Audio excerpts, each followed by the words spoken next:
I just got through cooking those Santa Maria style 4 pounds of steak ribeyes. Right now we are using that fire that we used for the steak cook, and I just threw a bunch of cherry wood and lump charcoal in there, and we're gonna roll down with low and slow cooking now and cook some ribs. So y'all check it out. Getting ready to cook our ribs traditional Kamado style. So we're warming up. Fire is still a little not quite where I want it as far as the wood being ready. Right now we're just getting things set up. I've got some hickory, cherry, and lump charcoal down there. I'm gonna put this dripping roast pan on the bottom. That's gonna hold our water. And now I'll put our diffuser plate over that. And then our ribs will go in the main level. And that's set up. And well, let's get some water in there. You wanna start with hot water, boiling water if you can.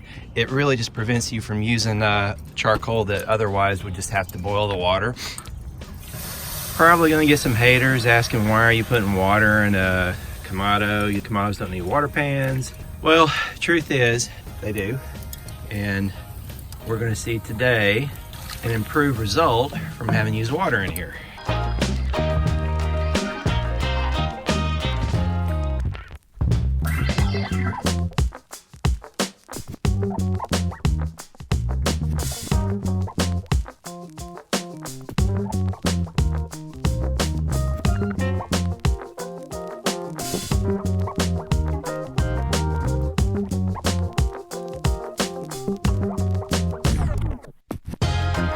Ribs are prepped, taking off the membrane.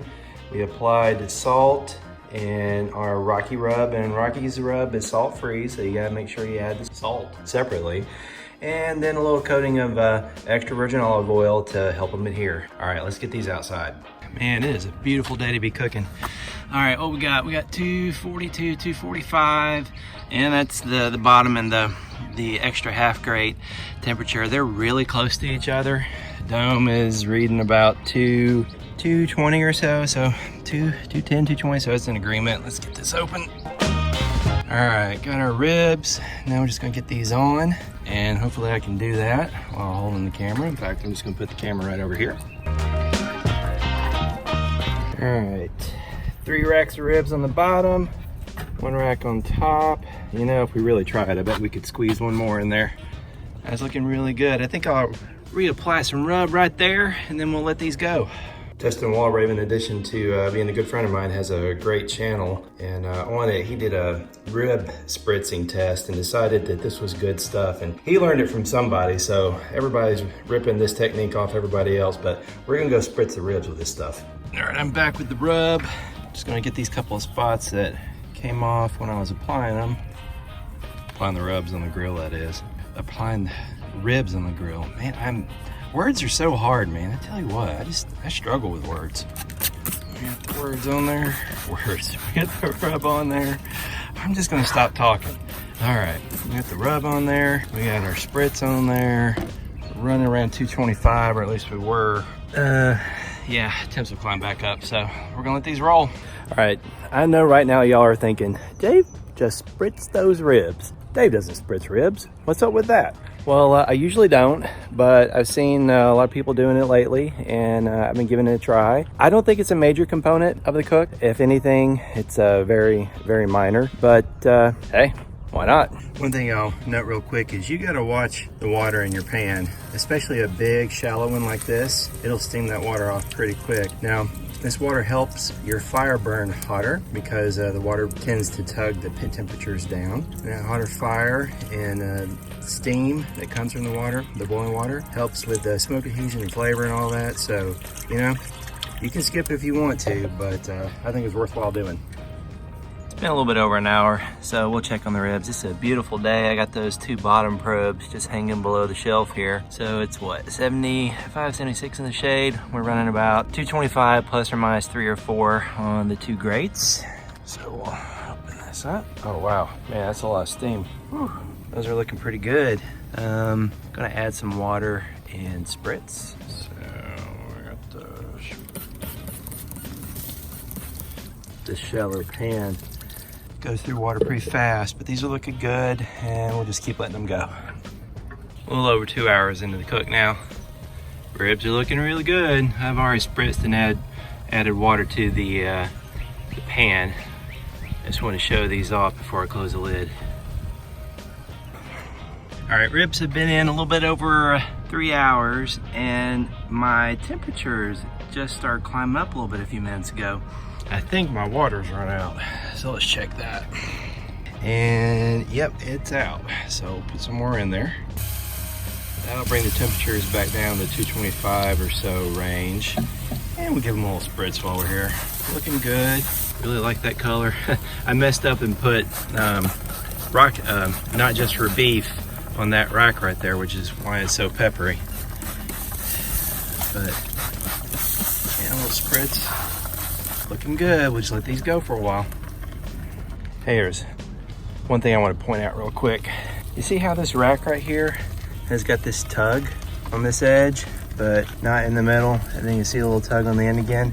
That's because this area is close to where the dome is, and it's a little warmer there. You get that when you're doing a traditional smoke in a Kamado. The heat rises up, the walls get hot, and any meat that are close to the walls that portion of the meat can cook a little bit faster. When you're in turbo slow mode, you've got your slow and sear over here, and you've got the indirect on this side. The ceramics on the indirect side are much cooler, so you're not gonna get that uneven cooking with food that's at the edges. It's been about 30 minutes since the last check. I'm not gonna open the lid. I just wanted to show you the temperatures. They've come down quite a bit, and that just goes to show you what the water pan does.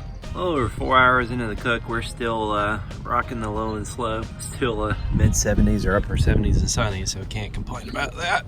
Ribs are looking really good. I'm happy with that. Let's spritz. Spritzy. And they've been on, what did I say, 4 hours? Over 4 hours? Yeah, they still got a ways to go. All right, we'll close up. A little over 5 hours in, I'm done with the water pan, so I removed it. It's kind of hard to tell. I'm losing light, so I'm just gonna rotate these around, get a little better look.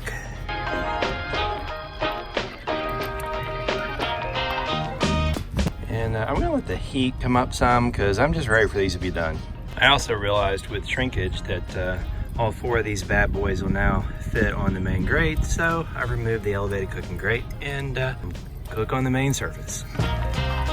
Ribs are getting close to done. I've let the temperature climb up to a little over 300 because I want to set the sauce on these bad boys. Now I'm just gonna flip them and get them sauced up here. You know what, I'm gonna let that guy, he was on the bottom earlier, so he could use a little extra heat. I'm gonna put him over here.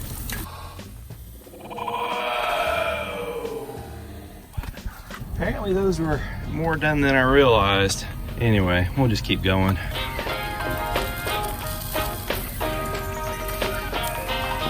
And flip. Careful of that one.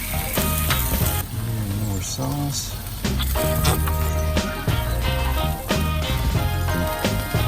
These are looking good. Let that sauce set for 15-20 minutes and these will be done. Rocky. Dude, thanks for helping a brother out. I appreciate that. That's a good job. Good job. The sauce has been setting for about 15 minutes now. Oh, wow. Those look good. Let's get them off the grill. Clean the grate. While the grill is hot, it is so much easier.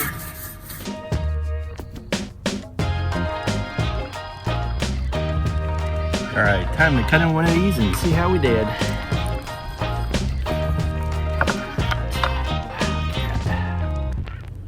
Man, that's hot.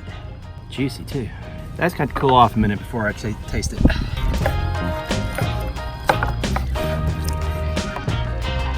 I think this guy right here will be my taste tester. All right, here we go. Look at that. That's awesome. Sorry, y'all gonna have to wait. Hope y'all liked the video today. This was a demonstration of how to use the slow and sear Kamado in traditional mode, and where to put the water pan, how to use the water pan, and then a demonstration of how the water pan actually helps pull your temperatures down, which makes your fire fight a little bit harder, gives you more smoke flavor, just a better result. So these ribs were awesome. I hope you enjoyed the video. Thanks for watching, and remember, 2 zones are better than 1.